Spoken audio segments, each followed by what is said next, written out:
எல்லா சூழ்நிலையிலையும் போர்ட்போலியோ அப்படியே இருக்காது. 2020லேருந்து 24 வரைக்கும் நடந்தது என்னை பொறுத்த வரைக்கும் ஒரு முதலீட்டு மாயை.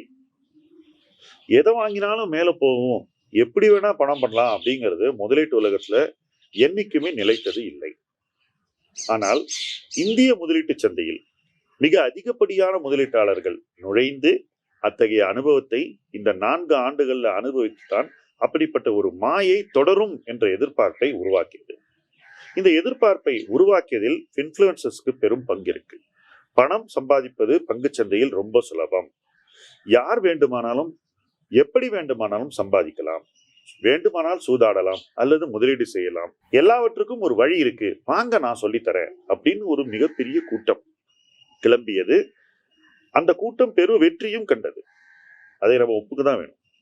ஆனால் அந்த காலச்சூழல்ல அத்தகைய கூட்டம் வெல்வது என்பது மிகவும் எளிதாக இருந்தது. இன்ஃப்ளூயன்சர்ஸ் ஏன் நம்பகத்தன்மை அடைந்தார்கள் என்பது அவர்களுடைய திறன் சார்ந்தது இல்லை, அது காலச்சூழல் சார்ந்தது.